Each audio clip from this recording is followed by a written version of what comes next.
પાછળ ઊભા છો. આવા સમયમાં પણ ઊભા હતા.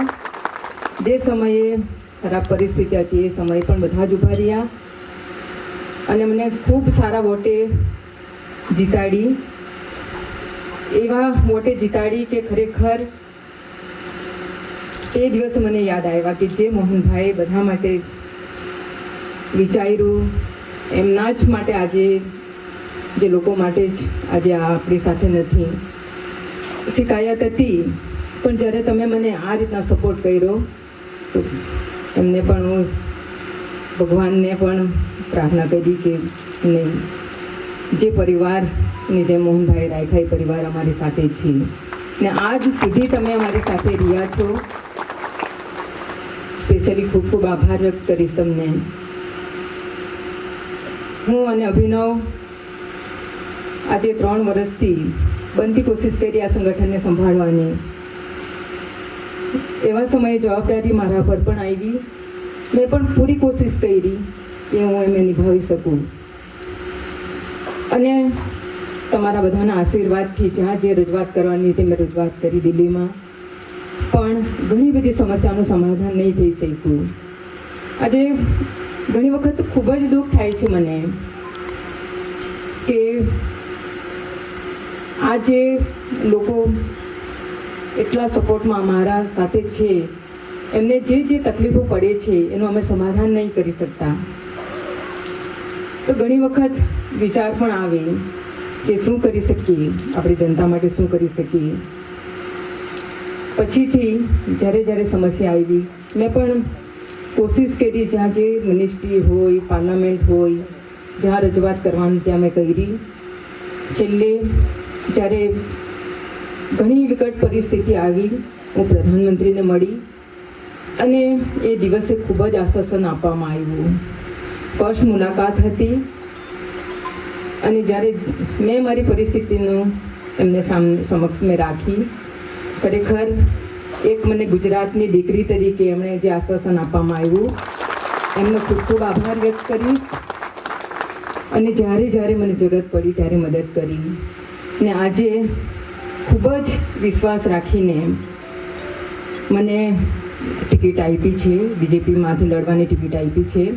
તો જરૂર આપ બધાનો જ સહકાર ને સહયોગથી આપણે જે મહેનત પાછલા સમયમાં કરેલી એના કરતાં પણ વધારે મહેનત કરીને આપણે આ સીટ જીતાડીને આપણું ભવિષ્ય નક્કી કરીશું. એટલે હું તો ખાસ બધા જ આપણા ભાઈઓ બહેનોને વિનંતી કરીશ, તમે મુખ્ય કાર્યકર્તા છો, લોકો ઘણા નારાજ છે, મને ખબર છે.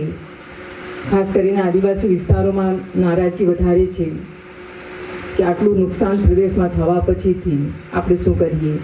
એ બધું સમજાવવાની જવાબદારી આપણી છે. બધા જ સમય ખરાબ નહીં હોય, સારો સમય હોય નીકળી જાય, ખરાબ સમય આવે, ખરાબ સમય પણ નીકળી જશે ને સારો સમય આવશે.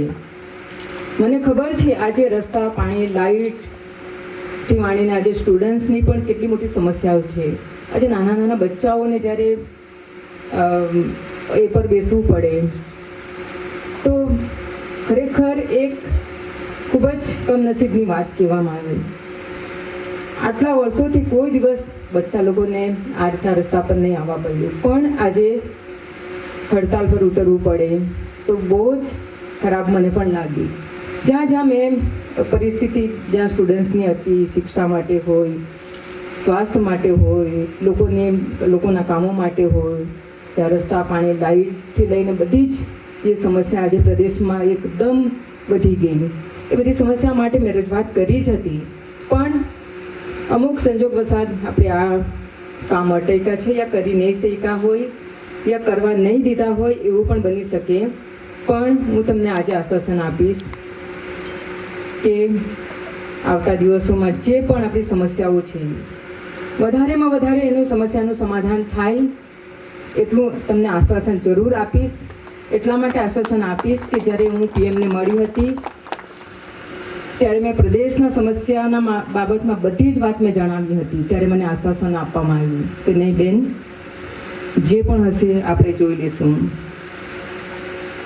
આ આશ્વાસન મારા માટે ખરેખર જ એ દિવસે ખૂબ જ મોટું કહેવાતું અને પુરવાર કરીને બતાવ્યું કે નહીં આજે આ જવાબદારી મને સોંપી નહીં.